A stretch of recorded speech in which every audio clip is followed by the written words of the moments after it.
आप सभी को प्रभु यीशु मसीह के मधुर नाम में मेरा जय मसीह की। परमेश्वर का धन्यवाद हो कि परमेश्वर ने फिर से हमें यह अनुग्रह दे दिया, इनमें प्रभु के चरणों पर कुछ समय व्यतीत कर सके। आइए मेरे प्रियो, आज के मनन के लिए हम निकाल लें दूसरा कुरिन्थियों उसका 12 अध्याय। दूसरा कुरिन्थियों उसका 12 अध्याय 7 पद से लेकर के 10 पद तक।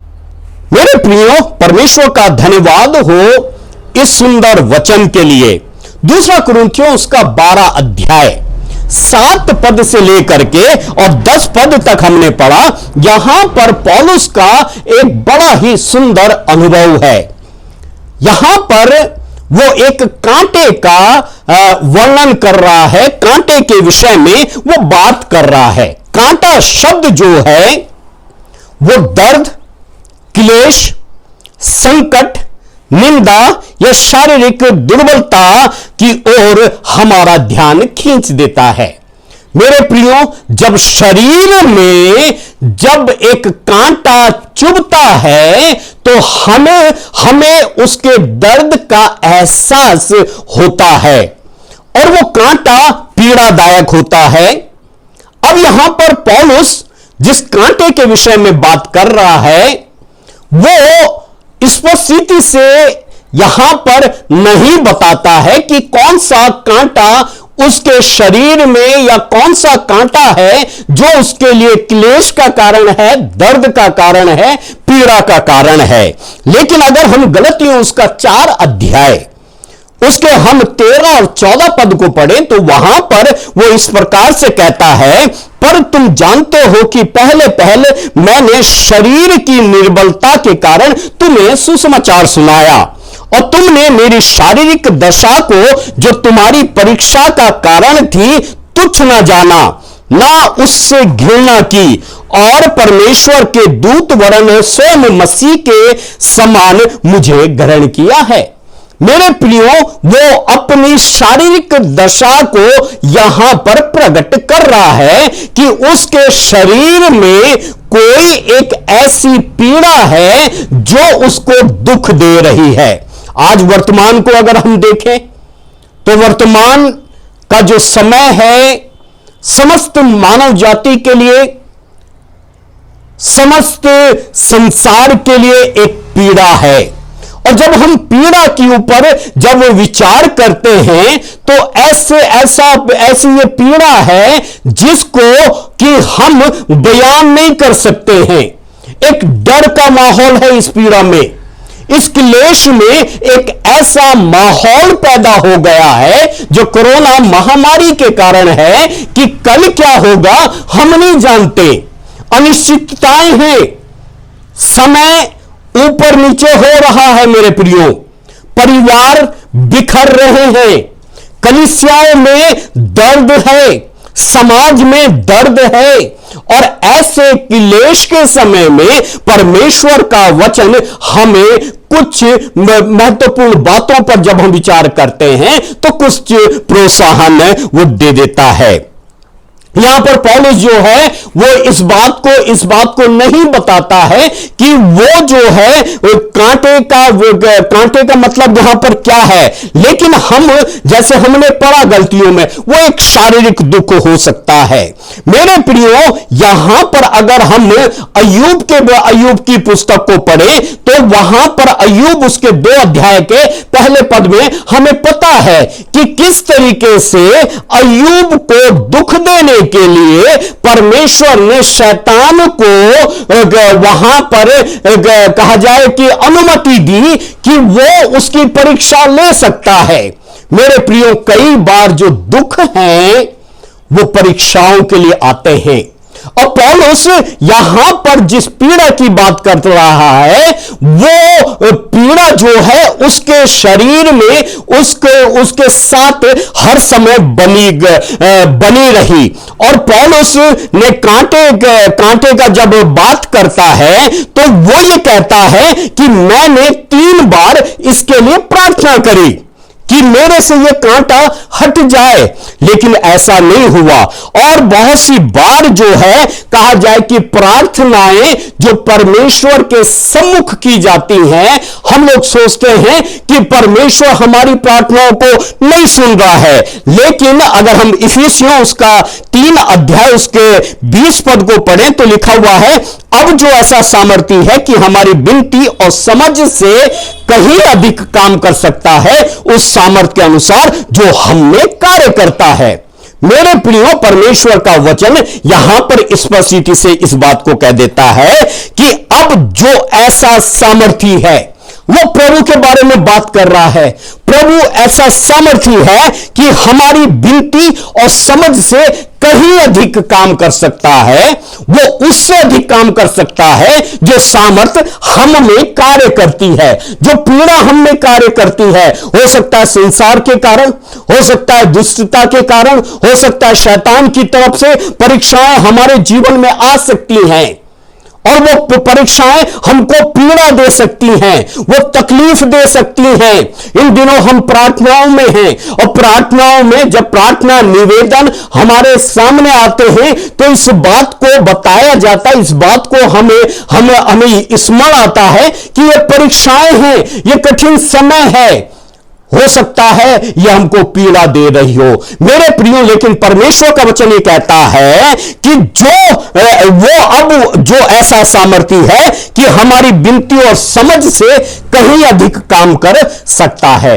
मेरे प्रियो, जब वो अधिक काम कर सकता है हमारे जीवन में, तो हमें उसके चरणों पर प्रार्थना में समय व्यतीत करना है। क्योंकि पौलुस ने जब प्रार्थना करी, पौलुस ने क्या प्रार्थना करी? 3 बार प्रार्थना करी।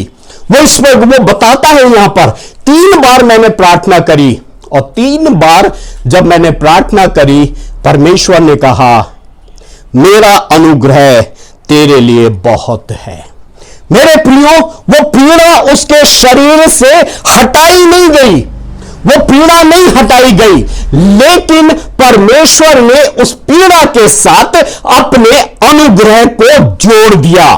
और जब अनुग्रह उस पीड़ा के साथ जुड़ गई तो पीड़ा कम दिखाई देती है, और परमेश्वर का अनुग्रह अधिक हमारे जीवन में दिखाई देता है।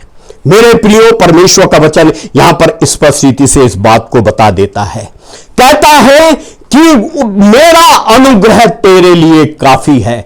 कठिन समय है मेरे प्रियो, अंधकार में समय है, जब हम संसार को देखते हैं, महामारी को देखते हैं, मृत्यु जो है कहा जाएगी किसी क्षण भी किसी को भी अपना ग्रास बना रही है, लेकिन प्रभु इस बात को बता रहा है, मेरा अनुग्रह तेरे लिए काफी है। फिलिपियों का 4 अध्याय का 13 पद अगर हम पढ़े तो यहां पर परमेश्वर का वचन कहता है, जब तक कि हम सब के सब विश्वास और परमेश्वर के पुत्र की पहचान में एक ना हो जाए और एक सिद्ध मनुष्य ना बन जाए और मसीह के पूरे डील डॉल तक ना बढ़ जाए। यहां पर परमेश्वर का वचन कहता है, अगर हम 10 पद को पढ़े, 9 और 10 को, यहां पर इस प्रकार से लिखा हुआ है, पर उसने मुझसे कहा, मेरा अनुग्रह तेरे लिए बहुत है, क्योंकि मेरी सामर्थ निर्बलता में सिद्ध होती है। इसलिए बड़े आनंद से अपनी निर्बलताओं पर घमंड करूंगा कि मसीह की सामर्थ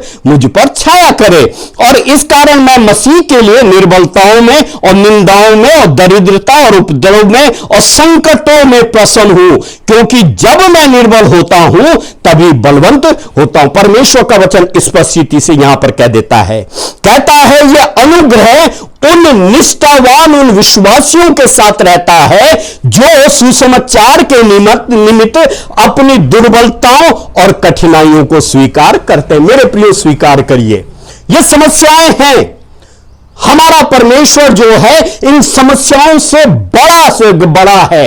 वो इन समस्याओं के से सामर्थ्य है मेरे प्रियो।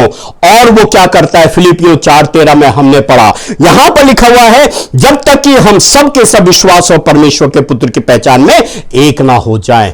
ये समस्याएं आएंगी, लेकिन हमें उस ओर ले जा रही हैं जब हम प्रभु के समान एक हो जाएंगे और सिद्ध मनुष्य ना बन जाएं और मसीह के पूरे डील डॉल तक ना बढ़ जाएं। मेरे प्रियो, प्रभु हमको बढ़ाना चाहता है। अपनी कठिन परिस्थितियों में, क्लेश में हमने पौलुस के जीवन को देखा है। वो हमको निरंतर आगे बढ़ाना चाहता है। वो जो है जितने मसीह के लिए हमारी जितनी निर्बलताओं और परीक्षाएं होंगी, अपनी इच्छा को पूरा करने के लिए उतना अधिक अनुग्रह परमेश्वर हमें देता है। मेरे प्रियो, अगर हम निष्ठावान रहेंगे, हम उसके प्रति विश्वास योग्य रहेंगे, तो हमारी निर्बलताओं को में वो हमें अपनी सामर्थ्य से सामर्थी बना देता है। वो हमें देता है प्रतिदिन का जीवन जीने के लिए, उसके लिए काम करने के लिए और उन क्लेशों और कांटों को सहने के लिए अपने अनुग्रह को वो हमको दे देता है। मेरे प्रियो, यहां पर परमेश्वर का वचन यहां पर स्पष्ट रीति से आज हमारे सामने आ जाता है। कहता है, मेरा अनुग्रह तेरे लिए काफी है। अपने अनुग्रह को हमारे कष्ट के साथ जब वो मिला देता है, तो हमें प्रगट में जो है परमेश्वर का अनुग्रह दिखाई देता है और हम परमेश्वर की महिमा का कारण बन जाते हैं। मेरे प्रियो, यहां पर परमेश्वर का वचन कुछ महत्वपूर्ण बातों को हमें दिखाना चाहता है। हमें अपनी निर्बलताओं में जब हम विजयी होते हैं, तो हमें जो है परमेश्वर के प्रति और ज्यादा जो है समर्पित जीवन व्यतीत करना है। क्योंकि परमेश्वर का वचन को जब हम देखें, तो परमेश्वर का वचन हमें जो है कुछ महत्वपूर्ण बातों को बता देता है कि किस तरीके से क्लेशों को सहने वालों के लिए परमेश्वर की प्रतिज्ञाएं हैं। कुछ महत्वपूर्ण प्रतिज्ञाओं को आज हम परमेश्वर के वचन से देख लेंगे। मेरे प्रियो, 12 अध्याय के 9 पद में लिखा हुआ है, मेरा अनुग्रह तेरे लिए बहुत है। अनुग्रह परमेश्वर की उपस्थिति, कृपा और सामर्थ है। मेरे प्रियो, यहां पर परमेश्वर का वचन इस बात को बता देता है कि ये एक ऐसी सामर्थ है जो हमें स्वर्गीय बल देती है, क्लेशों को सहन करने के लिए, क्लेशों में से निकलने के लिए और उन पीड़ाओं और परेशानियों से निकलने के लिए जो बाहरी रीति से हमारे ऊपर, उनके परमेश्वर के लोगों के ऊपर पड़ते हैं। मेरे प्रियो, जो परमेश्वर के प्रति विश्वास योग्य रहते हैं, तो परमेश्वर उनकी दुर्बलताओं में उन्हें वो सामर्थ प्रदान कर देता है। पहला कुरिन्थियों उसका 10 अध्याय उसके 13 पद में लिखा हुआ है, तुम किसी ऐसी परीक्षा में नहीं पड़े जो मनुष्य के सहने से बाहर है। परमेश्वर सच्चा है और वो तुम्हें सामर्थ से बाहर परीक्षा में ना पड़ने देगा, वरन परीक्षा के समय निकास भी करेगा कि तुम सह सको। मेरे प्रियो, परमेश्वर महान परमेश्वर है। उसने हमें आश्वासन दिया है कि वो हमें ऐसी परिस्थिति में या ऐसी पीड़ा में कदापि नहीं पड़ने देगा जो हमारी सहन शक्ति से बाहर हो, बल्कि वो हमें उस क्लेश में से, उस पीड़ा में से उसको निकासी भी करेगा। मेरे प्रियो, परमेश्वर के इन वचनों के साथ आज हमें मजबूत होने की जरूरत है, उसके प्रति विश्वास योग्य रहने की जरूरत है, क्योंकि जब जब हम परमेश्वर की सामर्थ्य में हम परेशानियों को, पीड़ाओं को, क्लेशों को सहन करते हैं, परमेश्वर हमें सामर्थ्य बना करके हमें उस अपने मार्ग में आगे बढ़ा देता है।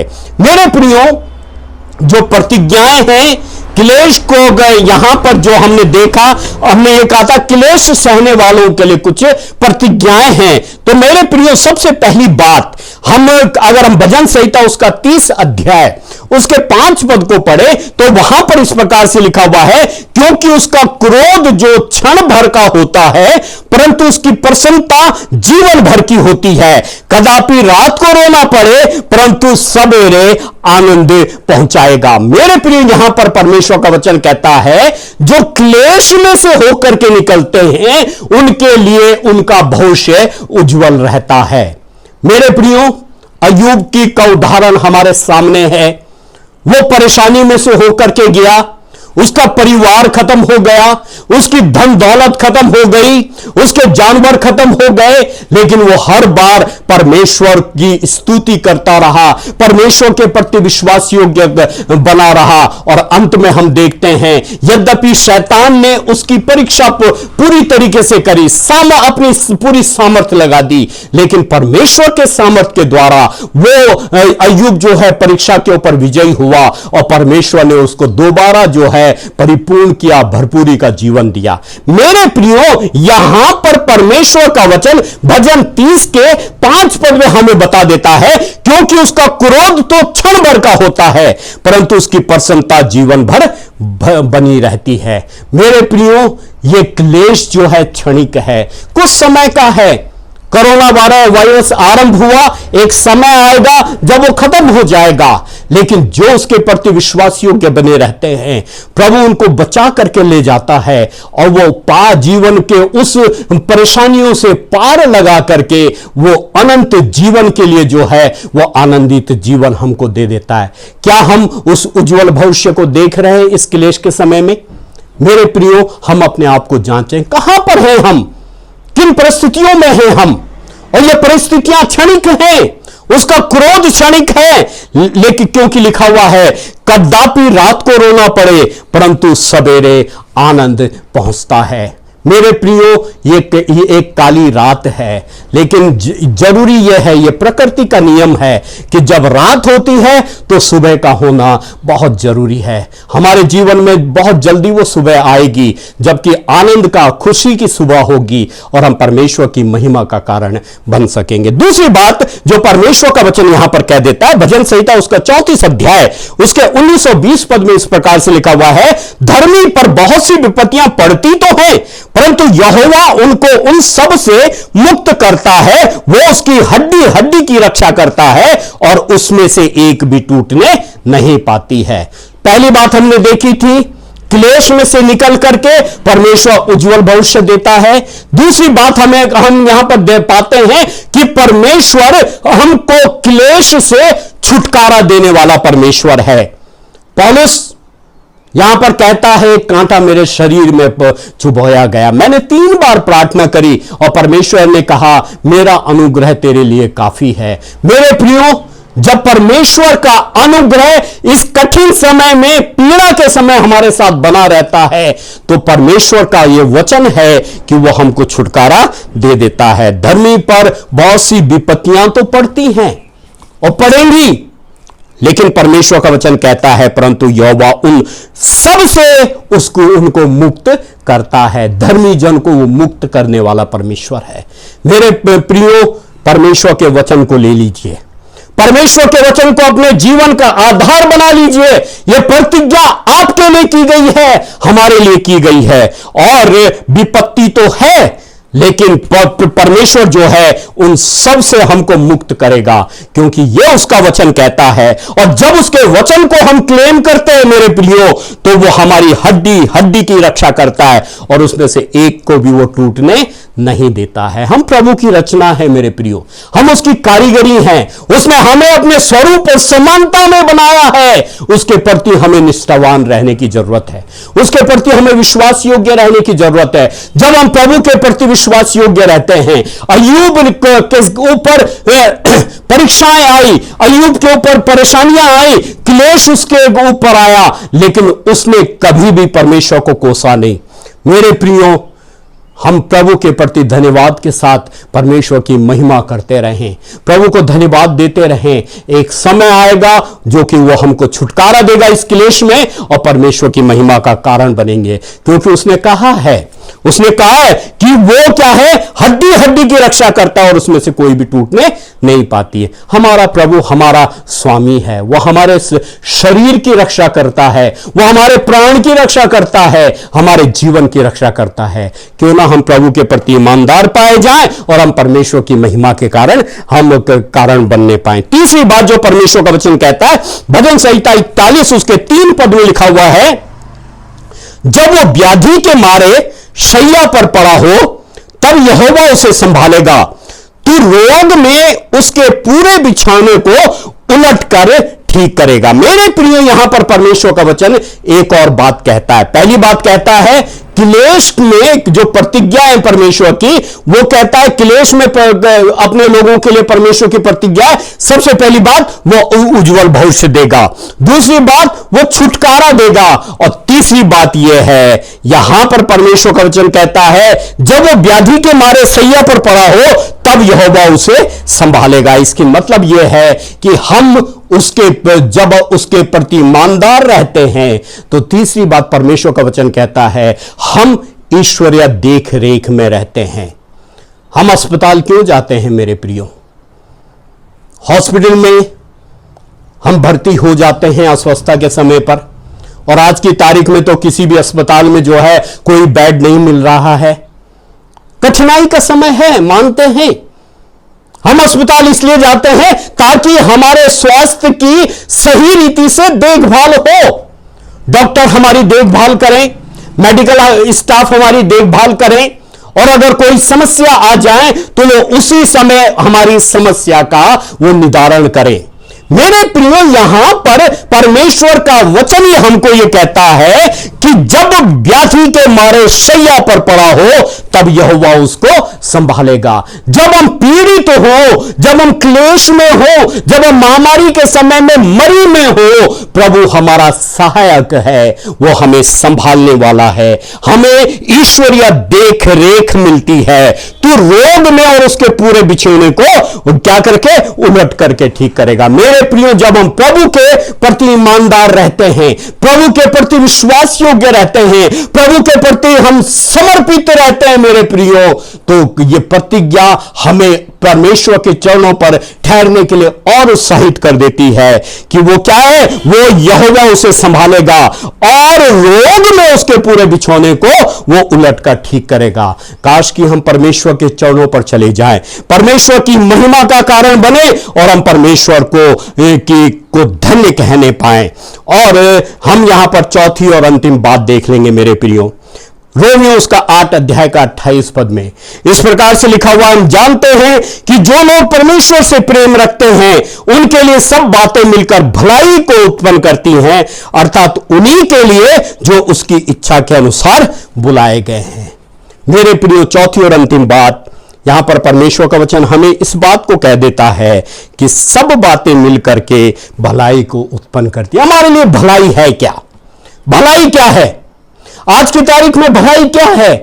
भलाई यह है कि हम इस मरी से सुरक्षित रहने पाए। भलाई हमारे लिए यह है कि इस महामारी के दौर में प्रभु हमें संभाल करके रखे, हमारे परिवार को संभाल के रखे, हमारी कलीसिया को संभाल के रखे, हमारे लोगों को संभाल के रखे और मानव जाति को संभाल के रखे। मेरे प्रियो, परमेश्वर का वचन ही कहता है यद्यपि परीक्षाएं तो आएंगी, लेकिन हमारे पास ऐसा परमेश्वर है जो हमारे लिए भलाई को उत्पन्न करता है, क्योंकि हम जानते हैं कि जो लोग परमेश्वर से प्रेम करते हैं उनके लिए सब बातें मिलकर के भलाई को उत्पन्न करती है। यद्यपि पीड़ा का समय है, पौलुस के लिए जो है, पौलुस के शरीर पर एक कांटा चुभाया गया, वो अपना अनुभव इस बात को कहता है कि मैंने 3 बार प्रार्थना करी, लेकिन प्रभु ने कहा मेरा अनुग्रह तेरे लिए काफी है। उसने उस अनुग्रह को स्वीकार किया, और जब उसने उसके अनुग्रह को स्वीकार किया तो परमेश्वर ने उसको हर एक परिस्थिति में संभाल के रखा। चाहे वो राजनीतिक विरोध हो, चाहे वो सामाजिक विरोध हो, चाहे लोग उसको मारने के लिए ताक में बैठे रहे, लेकिन प्रभु ने हर पल उसको संभाल के रखा। कैद खाने से छुड़ाया, और कहा जाए कि हर एक परेशानी से बचाया, यहां तक कि मौत में जाने से परमेश्वर ने पौलुस को बचा के रखा। और ये सारी की सारी बातें जो हैं उसके लिए भलाई को उत्पन्न करती है। लेकिन उसने एक काम किया, पीड़ा में था, कांटा चुभाया गया था उसके शरीर पर, और ऐसा दुखदाई कांटा था कि वो कहता है 3 बार मैंने प्रार्थना करी, लेकिन परमेश्वर ने जब कहा ना मेरा अनुग्रह तेरे लिए काफी है, उसने उसके परमेश्वर के अनुग्रह को वैसा ही स्वीकार किया। मेरे प्रियो, आज समय है आप परमेश्वर के अनुग्रह को स्वीकार करें। आपके लिए परमेश्वर का वचन इस बात को बता देता है, इस कठिनाई के समय में परमेश्वर कहना चाहता है मेरा अनुग्रह तेरे लिए बहुत है। लेकिन क्या है, यहां पर परमेश्वर का वचन कहता है, हम जानते हैं कि जो लोग परमेश्वर से प्रेम रखते हैं उनके लिए सब बातें भलाई को उत्पन्न करती हैं। जरूरत यह है हम प्रभु से प्रेम करें, उसके चरणों पर समय व्यतीत करें, उसको जो है कहा जाए कि अपने जीवन का आधार बना दे, उसके प्रति विश्वास योग्य बने रहें, तो प्रभु आपको आशीषित करेगा, प्रभु आपकी सुरक्षा करेगा। जैसे उसने मिस्र की गुलामी में इस्राएलियों की सुरक्षा करी थी, आज प्रभु का लहू हमारे लिए काफी है, उसका अनुग्रह हमारे लिए काफी है। उस अनुग्रह को ले लीजिए। क्लेश के समय ये प्रतिज्ञाएं परमेश्वर के वचन की सामर्थ्य में हमको परमेश्वर के और नजदीक लेकर के आती है कि क्लेश में भी परमेश्वर जो उसके प्रति विश्वास योग्य रहते हैं, पहली बात हमने देखी, उनको उज्जवल भविष्य मिलता है। दूसरी बात, उन्हें छुटकारा मिलता है। तीसरी बात, ईश्वरीय देखभाल मिल जाती है। चौथी और अंतिम बात यह है कि उनके लिए सब बातें मिलकर के भलाई उत्पन्न करती है। लेकिन शर्त एक है कि हमें परमेश्वर से प्रेम करना है और उसका अनुग्रह जो है हमको स्वीकार करना है, तभी हम परमेश्वर की महिमा का कारण बन सकते हैं। आप सभी को प्रभु बहुत बहुत आशीष दें। हम फिर से मिलेंगे, तब तक आपको जय मसीह।